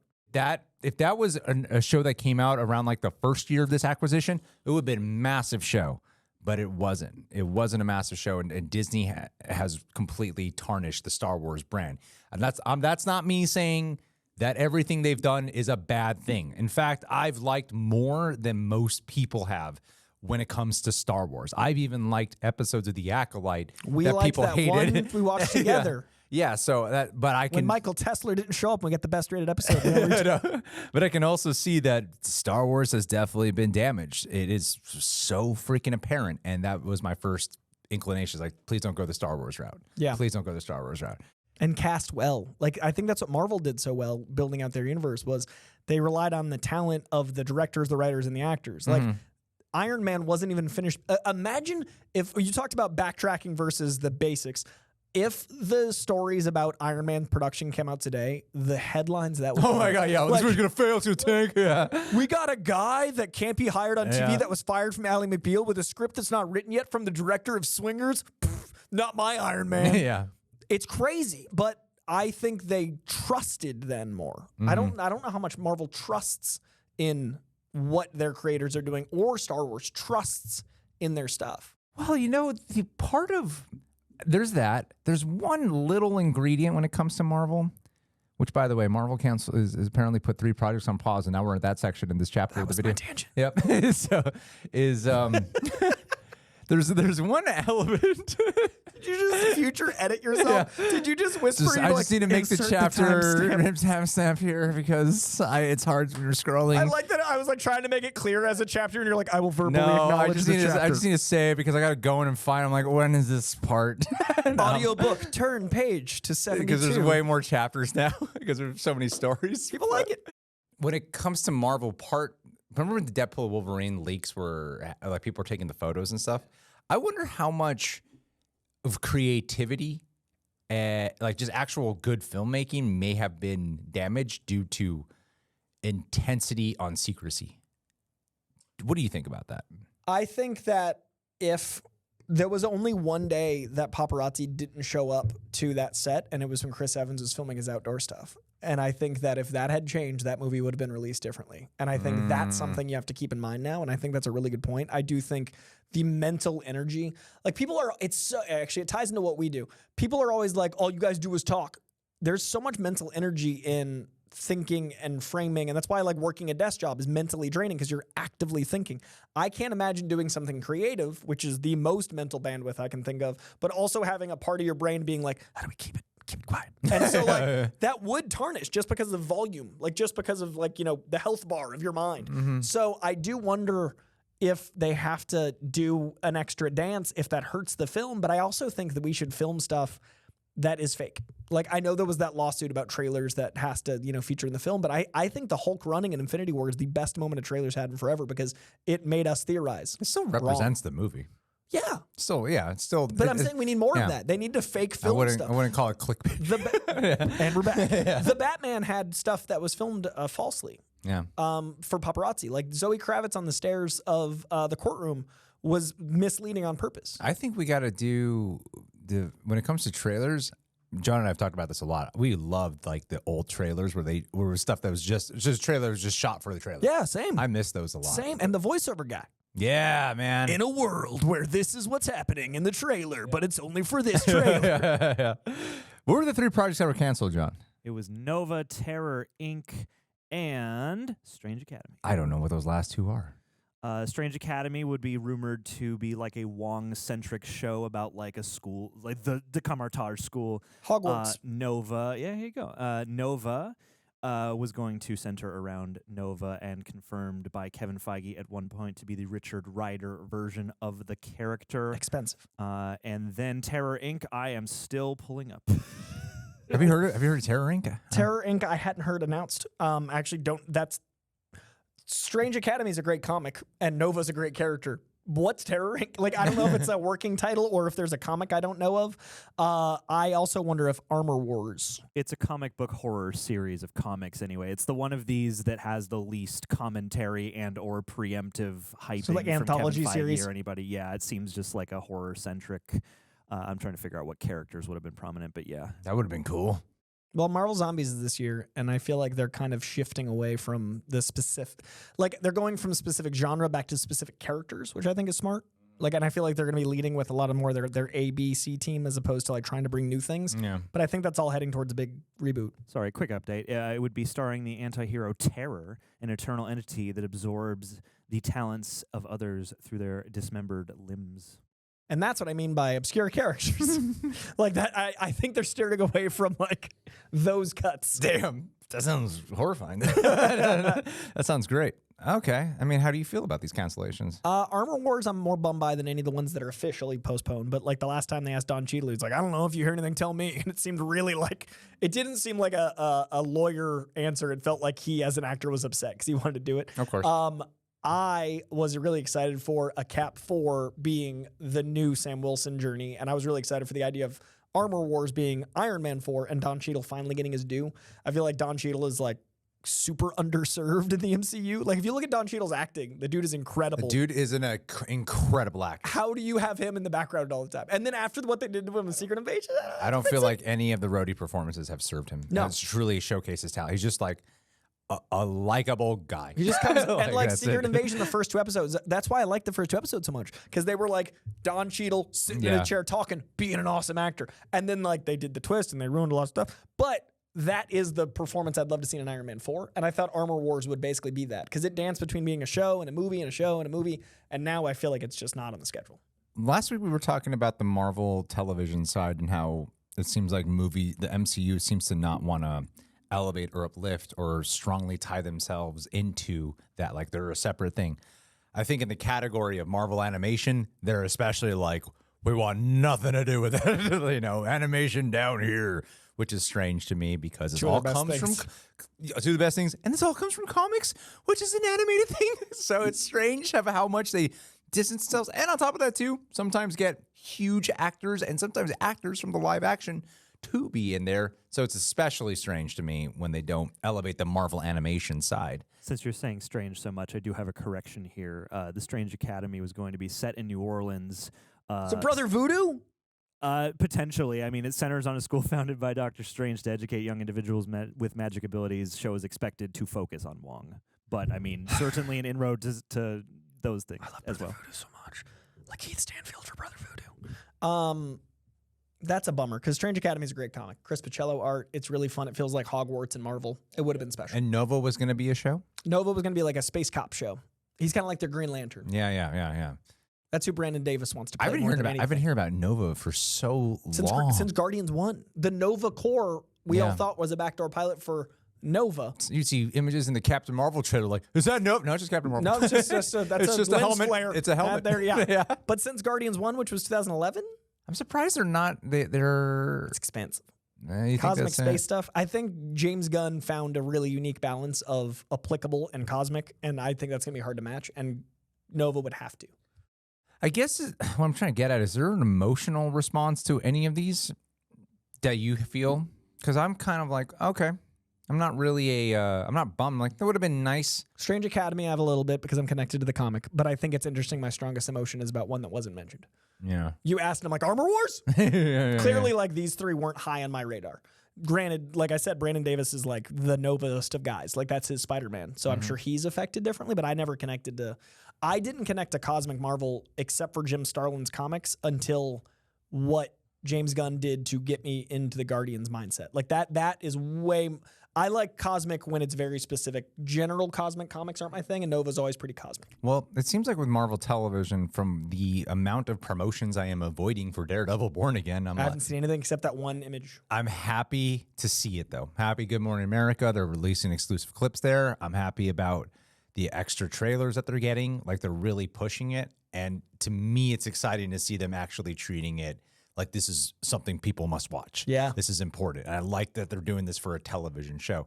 And it got me thinking of, oh, okay, maybe I was just misreading it that for animate, because we had 2 animation Marvel shows back to back. What If season 3 and Your Friendly Neighborhood Spider-Man, and promos were like nowhere to be found, or they were really light on the schedule. But what was the last live action one? Agatha? Deadpool. No, in terms of yeah, show. yeah. Agatha. Was that really promoted? I think it was pretty promoted, right? There was like 2 or 3 trailers. And people were, was it on People were talking magazines about and it. shit? I'm not sure. They took out a lot of. I feel old. I feel like print ads, and there were a lot of billboards up. They even had like a light up billboard, at least here around town. So. And then at D23, they had an Agatha bus. Yeah, so maybe on their live action they still go to support them, but bless you. But they don't. I still feel like they don't care to try to tether it, and the MCU is in a weird spot right now because they became huge off of connection of like interconnected properties. I feel like Daredevil's the beginning of their year. I hope so. Like this to me feels like the first time. Like, okay, it's time. I really hope it's good, man. Like, Next week? I'm excited to see it. I really can't wait. I am 1 episode away from. I've been slowly doing it of my Daredevil season 3 rewatch. I'm very excited for this. At the same time, I'm like, I am nervous. The stakes are high because you're excited. Yeah. Did you hear Brad Winderbaum's comments about the Defenders? I was hoping you would bring it up Oh, because I chapter. forgot to bring it up. Thank you. Brad Winderbaum basically said like, "Oh, that sandbox is available to us now. I can't say too much about it, but I'm really excited to play in it." I know. I would love for Jessica Jones and Luke Cage and a recast of Iron Fist. Or Yeah. bring in Colin Wing. Colleen Wing. That's how it left off, right? That's how I would do it. That would be cool. Dude, she is so Jessica great. Henwick Oh my stole the God. show. I started watching everything Jessica Henwick's done because I fell in love with her in Iron Fist, and then The Matrix. I fell in love with what I remember of that movie. Yeah. And she is so talented and so versatile. I would absolutely watch an Iron Fist show with her, but we're living in a time where people are like, why'd they make her a girl? So like, I would love that, but I don't know. Maybe the Finn Jones not being loved was strong enough that they could bring in Colleen Wing. Yeah. But Jessica Henwick would be the greatest way to make that Defenders a whole team. If I remember correctly, I think I liked Finn Jones more in the second season. I did a lot. Yeah. I as much as I made that crack right now, I'm like, but I remember Second season got way better. He got better. I thought the season was better overall, and I remember him in particular being a lot better. I would love to see Mike back as Luke Cage. Dude, Mike Coulter's a 2 shameless name drops coming at 3 shameless name drops coming at you. I've met each of them very briefly, but it was really funny the difference in tone of each of them, and that's why this is applicable. At a coffee spot, Finn Jones was in front of me to get a coffee, and as he was turning around, I was like, "Hey man, I'm really stoked for Iron Fist season 2." It was like right in between the 2 seasons. He's like, "Yeah, I hope people like it, man."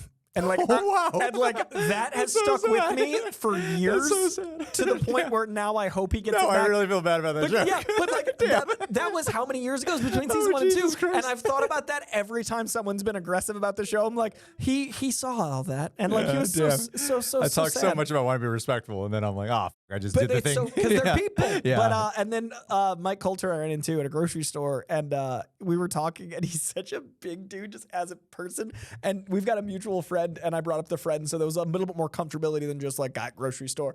But I remember like we were talking, and then when he went to say goodbye, he did the hand on shoulder clasp. He's like, "Great talking to you," and like just left. And the whole time I was like, "Fucking Power Man!"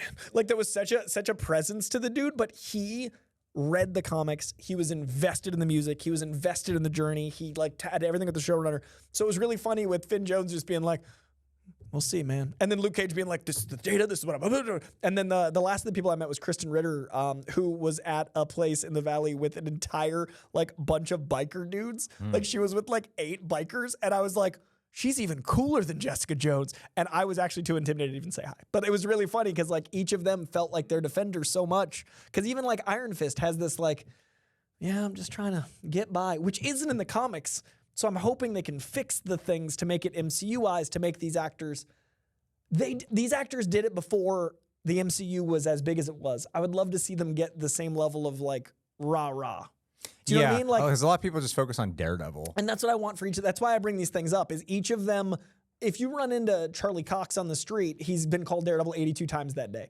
If you run into Mike Coulter, Finn Jones, or Kristen Ritter, they don't get that Marvel love. Like, they're actors, but I want them to feel like Marvel actors feel. I thought Jessica Jones was one of the greatest characters the MCU has done. 100%. But each of those, I want each of the actors to know that we love them. That's what I'm trying to say.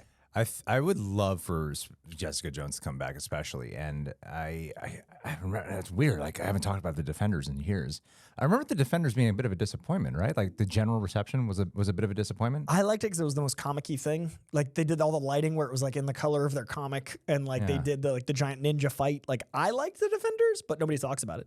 Yeah, I remember not being in love with it and being a little disappointed by it. But I remember like the general reception, people were pretty disappointed by it. I think it's a lot harder to do a big crossover season of television than it is to do the movie combination. Scheduling. Yeah, I'm like, oh my God, you got to like take all these shows, like hours of television of different ones into consideration. They're so ambitious. But you are right about when it comes to Finn Jones, especially because like everyone loved Luke Cage in the first season. I don't remember anything about the second season outside of the final few minutes. But the second season, I remember liking that. I don't really remember the plot. Jessica Jones, their first season was Masterpiece. I really didn't like the second season. Third season came back better. Third season was better. Third season was a lot better. And Daredevil, I like all the seasons. So, yeah. For me, Punisher season 1 to Punisher season 2 was my biggest. So, wow. Yeah. Season 2 became like generic action and not even a good version. No. Yeah. Season 2 was like a different show. I was like, but season 1 is amongst the best for me. You knew season 2 of Punisher was in trouble when Jigsaw comes back with a few scratches and he's like, I'm so ugly. And you're like, you're one of the most beautiful people on the planet, Ben Barnes. You're still like incredibly good You looking. can still model for GQ, Ben Barnes. You're doing okay. The scars seem like they add character to you. Yeah, They you don't- just have a cool backstory Yeah, now. that's it. You're not. The fact that happened to your face in the last season and now you just look like that is a miracle. I'm actually going to look up your plastic surgeon. It would be cool for it to come back. And that's the weird part, right? Because I think the crack that I made about recast Iron Fist, I'm sure a lot of people probably have that crack. But Everyone. That's why I give context that he was sad. I would love for him to get a second shot at it, the way how Hayden Christensen has been able to come back into the foray. Similar vibe dudes, too.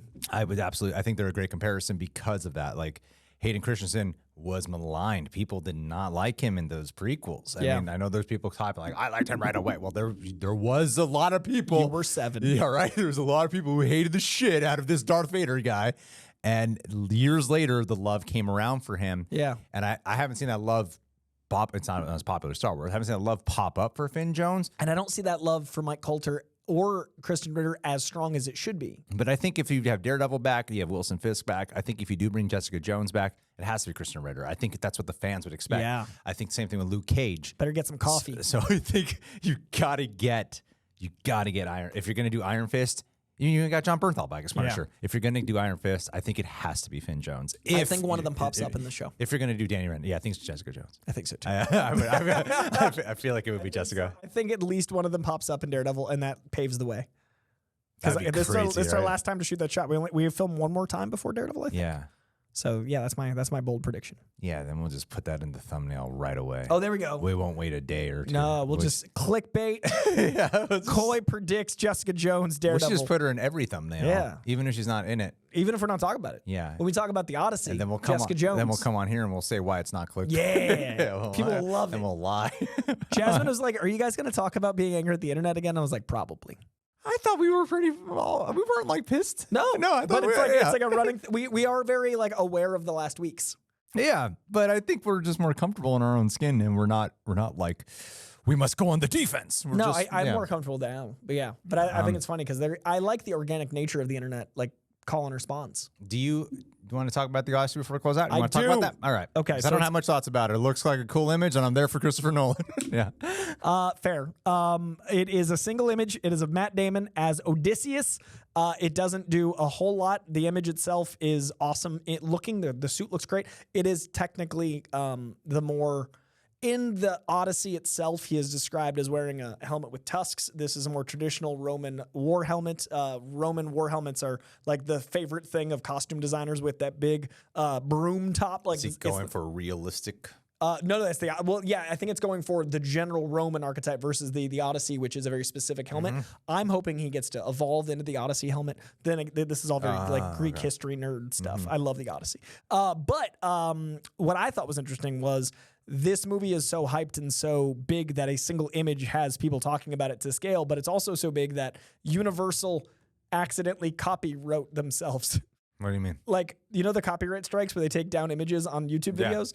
Their own Twitter got a copyright strike for using the image of Matt Damon in the Odyssey. These studios. So literally the algorithm was like, take it down. And like then if you went to Universal's thing for a few hours, it was a gray thing saying this image has been taken out to a copyright strike. Embarrassing.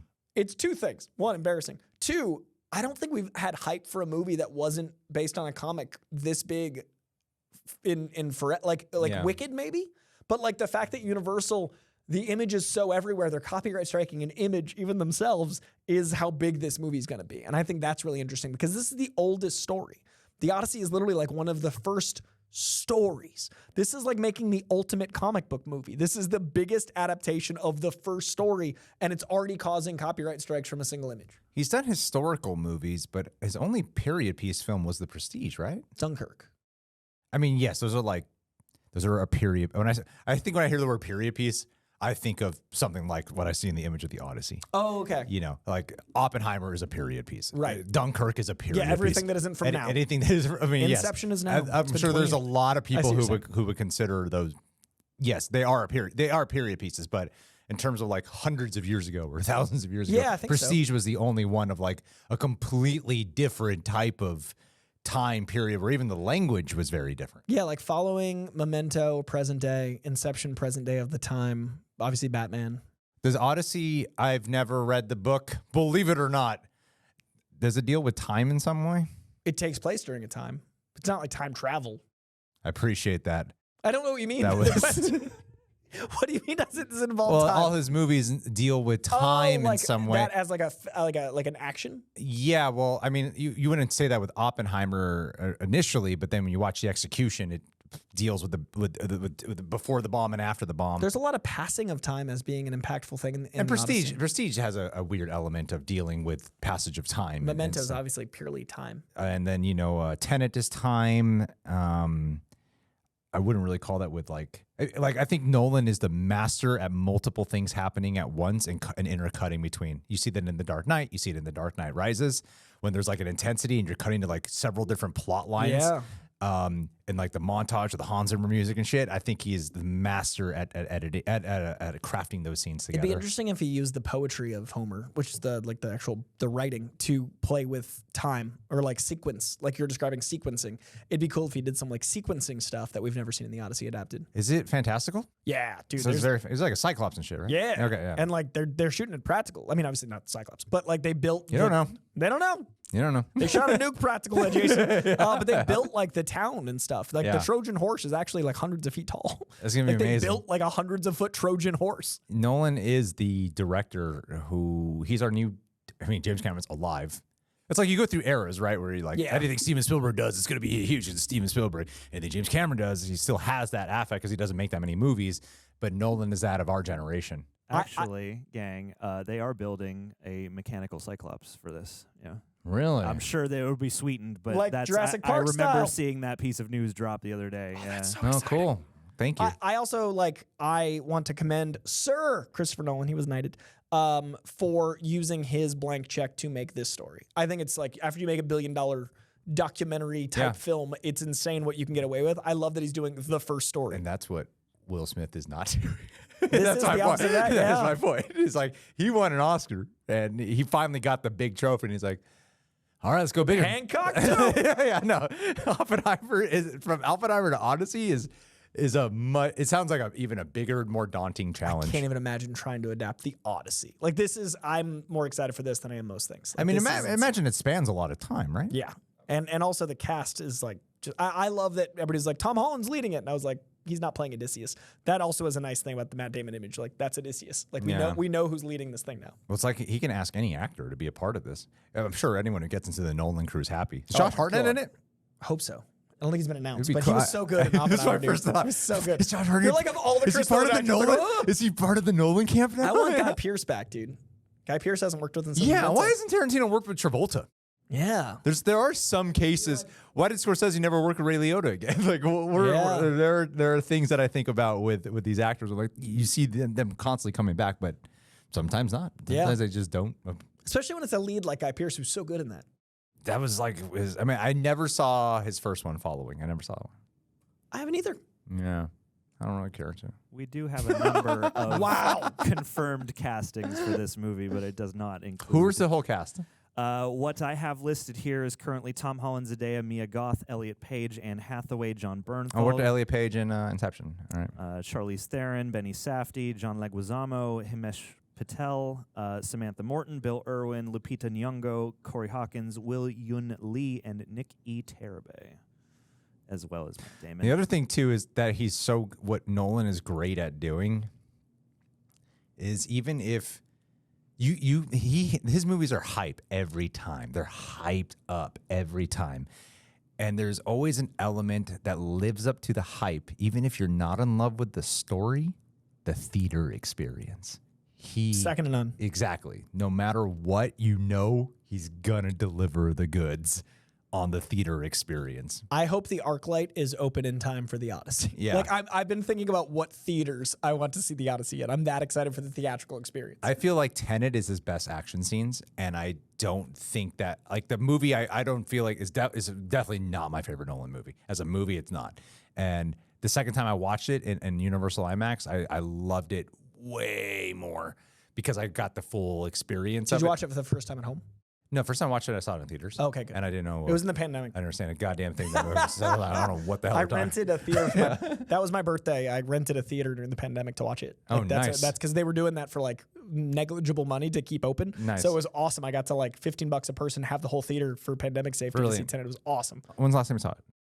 Then I haven't seen it since theaters. I'm afraid to watch it at home. Man, if you watch those action scenes again, I'm like, this is some of the most complicated ass shit ever, and it's breathtaking. I saw it 3 times in theaters. I just haven't, I just All haven't- right, yeah. like Yeah. right away. I just haven't Yeah. seen it at home. I 'cause I'm can't think afraid of better action scenes he's done. I want him to take Bond for Amazon. I mean, the It won't happen. Dark Knight freeway chasing is like fucking amazing, Yeah. obviously. But I would still say the Tenet, like the emotion in the Dark Knight scene, like the tension of that, and then going to the bike, it's like one of the best action scenes it's ever. incredible. But I think in terms of like something wholly original, Tenet really takes the cake. Yeah, I agree with that. Yeah. And the build up in Oppenheimer is emotionally strong, but I think the actual delivery of the action in Tenet. And that's my point about the theatrical experience. Oppenheimer is just a dialogue-heavy movie that's not reliant on crazy visuals, yet you feel like it's a magical theatrical experience and worthy of watching it 3 hours on IMAX, even though Yeah. it's just a drama. People just talking. Who else does that? No one does that. And now that you know you're going to get like violence and cool, Cyclops? historical shit going on. Yeah, dude. A sword and sandals pick from Nolan. Yeah, and like he took the Batman on and it was like he started the trend of how do we take this thing and make it feel real? Yeah. What's the realistic version of this? And now he sounds like he's going for that in some capacity for this one. I know it's just an image, but I think the Odyssey is somehow coming out next year. Yeah. And then like that's going to be the biggest movie of next year. I think Matt Damon's doing some really interesting Dude, stuff. what a there. great career. Yeah, I think he's doing some really interesting stuff right now. The Martian and Interstellar being opposite roles that you think are the same. Yeah. Like he's so It's fascinating. amazing in Oppenheimer too. Yeah. Amazing in Oppenheimer. Matt Damon seems to still be having like a pretty like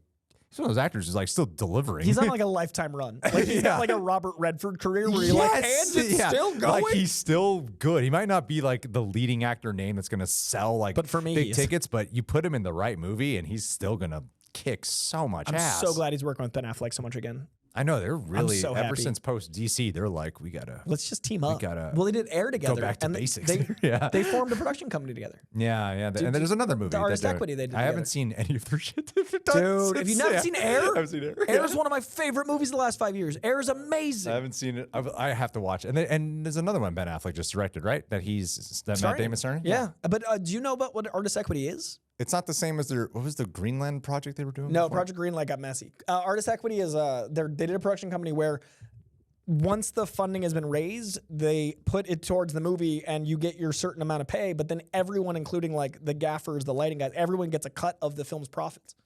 So like people are like That's nice. The guy on Air was able to cut like $50,000 from the production budget by like being creative with how he framed things and certain things in Air, but then he got the back end profits since Air did so well and became the highest paid DP of that year because of the way the artist equity was split.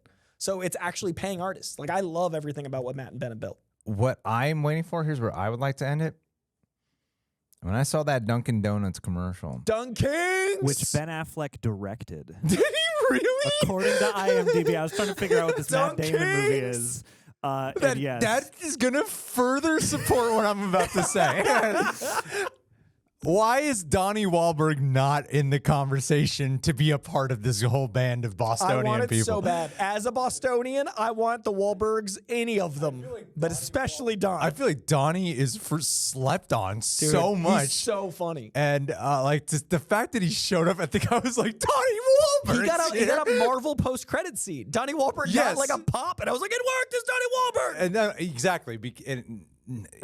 I know Mark Wahlberg's like the big one, but Donnie Wahlberg to me is an underrated talent. Dude, Sixth Sense, so good. That was my introduction to him. Really? I did not know of a Donnie Wahlberg. New Kids on the Block for me. Yeah, I didn't follow any of the New Kids on the Block. Dude, the first thing I ever shot as like I wanted to be a filmmaker. The first thing I ever shot was a shot-for-shot remake of Good Vibrations. And then that Funky Bunch led to New Kids on the Block, and like being from Boston, the Wahlbergs are gods. This Dunkings ad is like the most Boston thing I can imagine, and the world gets it. It's like we let them all into our joke. There's this NBC show. Oh, what was it called?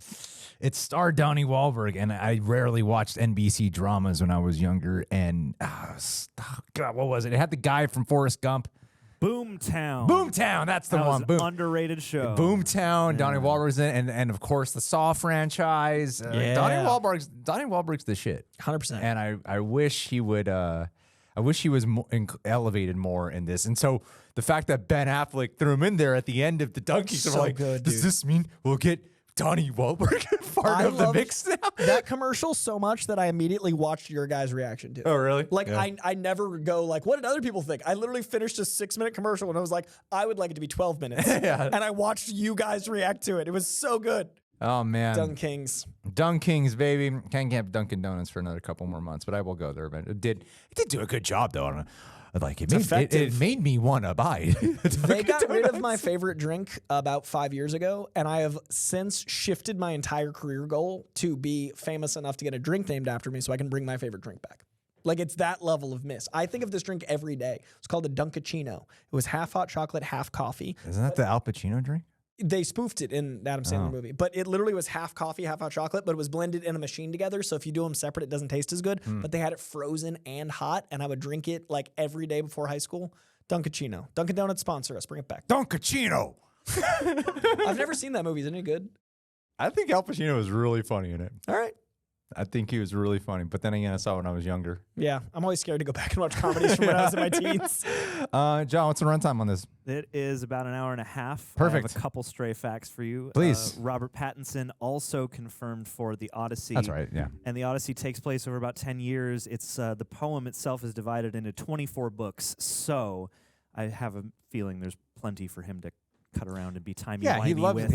He loves messing with time. I forgot Pattinson. Now, if we could just put Donnie Wahlberg in the audience. Yeah. If we could, I agree with This you channel guys. is gonna be about- He's the best Wahlberg. How do we bring Wahlberg into any conversation? I think his versatility is like Freaking Donnie. I love watching Mark Wahlberg. Sure. I really do. I love as I know what it's like to deal with being compared to a brother. All right, I really do. When you're both like part of the same profession, I know the feeling of that.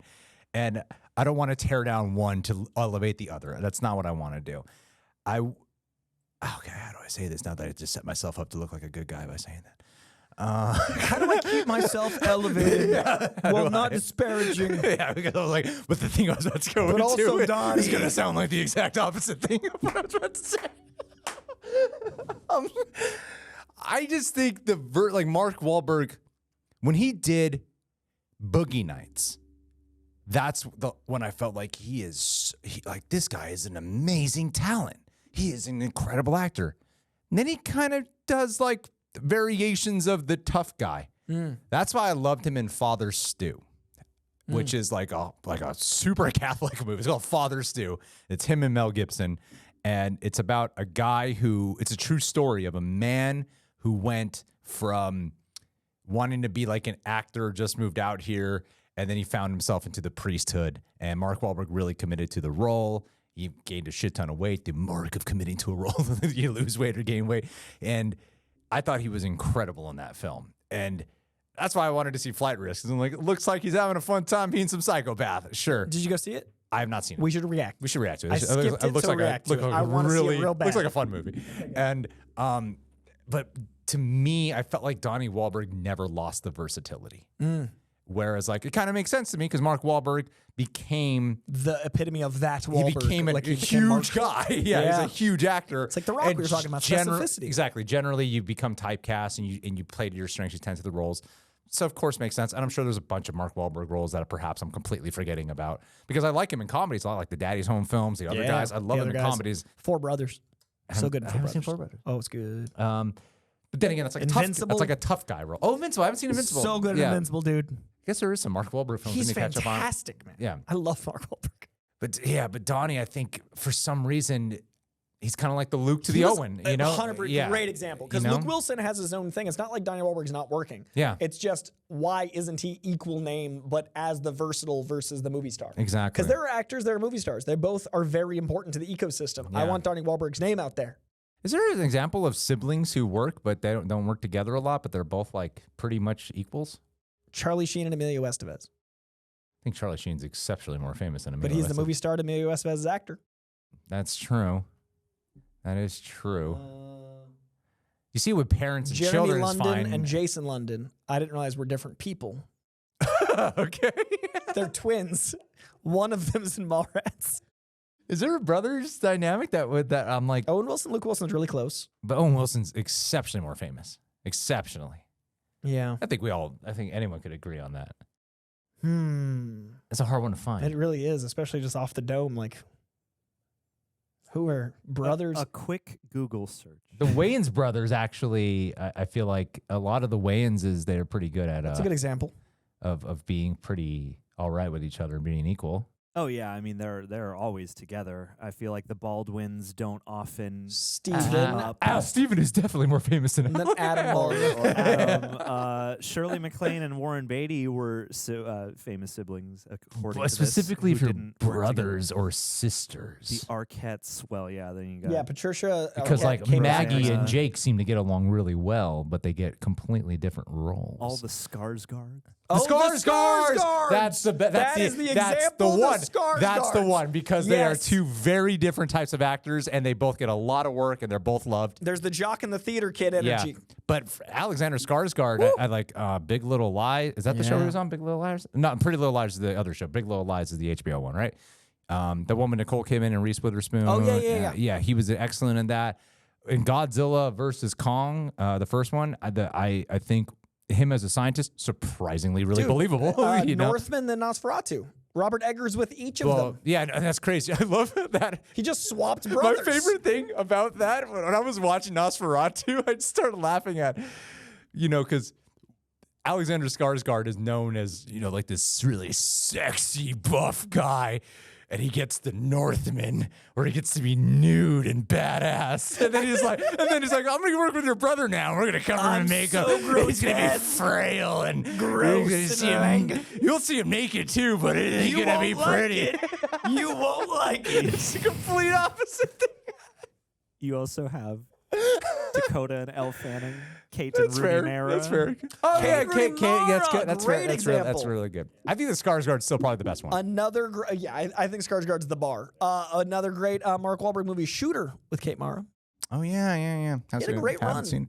Gotta watch some Wahlberg, But they're dude. still like part of the He's same still playing a category. They're badass still part of guy. the same category of Sometimes actor. he's a badass with a football, then he's a badass with a gun, and then sometimes he's a badass detective. Yeah. Sometimes he's a badass trying to figure out what he's gonna do next. That's true. Yeah. What's Skarsgård- Donnie Wahlberg doing now? I don't know. I'm What's Donnie really Wahlberg guilty of doing? that. Blue Bloods. Oh, that show's been running for like 20 years. And he's got a new show coming up, I believe. I don't know if he's the guy, but I believe it's called Boston Baby, Boston Boy, something like that. Boston Blue. I think John on the. I think He is the star. Danny Regan joins the Boston PD from the NYPD. Hell yeah. I will promote Boston Blue. That sounds exciting. All right, Donnie. You're welcome to the show anytime. Well, okay, so all right, this is good stuff, man. I'm happy about this. I'm happy we came to this conclusion. I like John on the. I like John over there too. And apparently, John and Joan Cusack is another good Oh! double there. Yeah, they work both equally in a lot. But again, brother sister. It's different when it's brother sister sister.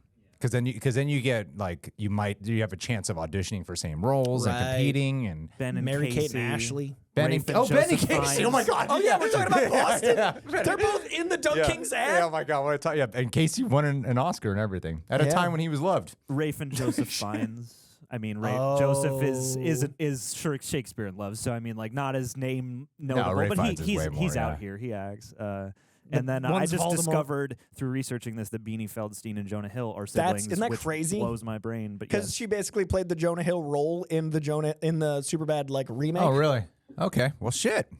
Yeah, man. Thanks, John, for begging to be the voice here. To be Begging. This is very fun. What's Joe Rogan's guy's name? Jesse? No. What's Jamie? Jamie. John's the I Jamie. like to think of myself as the Anderson from the old school Love Line. John. Oh. We deep got cuts. to get to Joe Rogan levels where we Yeah. look very annoyed at John for not getting the information. Why wasn't fast that fast? enough. You just came up with these 10 I brothers just immediately. said this, and You you don't weren't have reading the my mind? information. You That's haven't the pressed thing. the space bar yet? It's that thing you said about teleportation. Is it just like the internet here is so fast, and yet I'm like, I gotta type this, and it's gotta load, and then I have to open the page, and I had to get the info. I have to scroll down, ask all the things at the top of the recipe.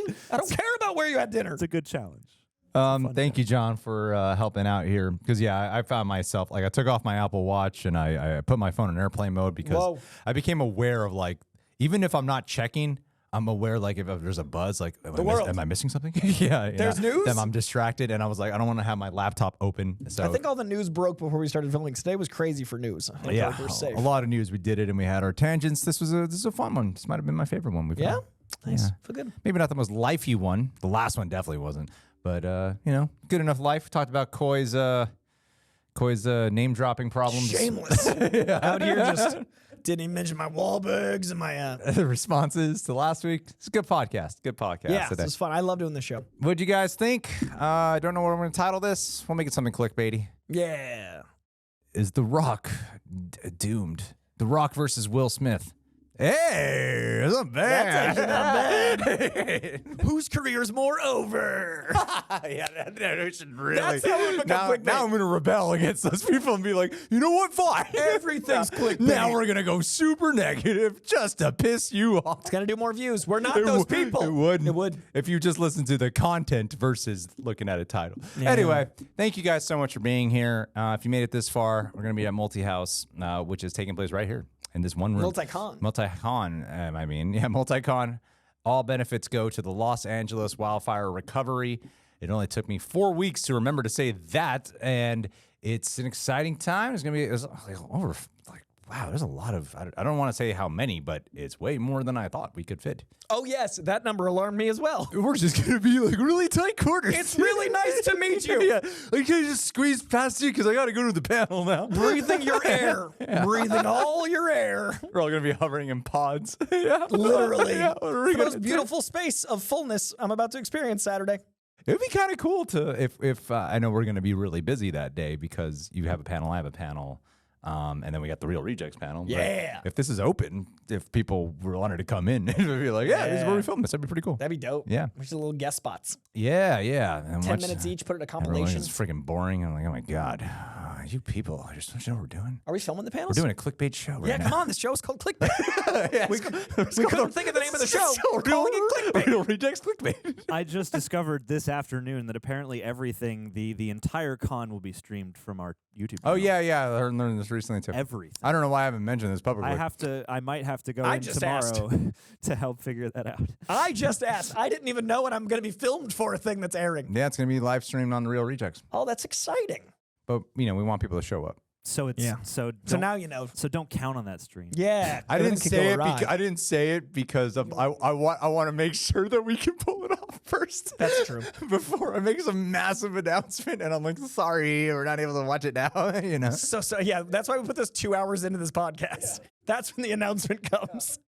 If you've made it this far, you trust us. Because how John just said he has to show up here for that. I'm like, yes, if we know it can work, gladly we will mention something. Well, from what I understand, they have the tech figured out, and it's literally like, hey, we need to log in. And, That's what it usually sounds That's what like. they all say, John. Yeah, and then the power goes out.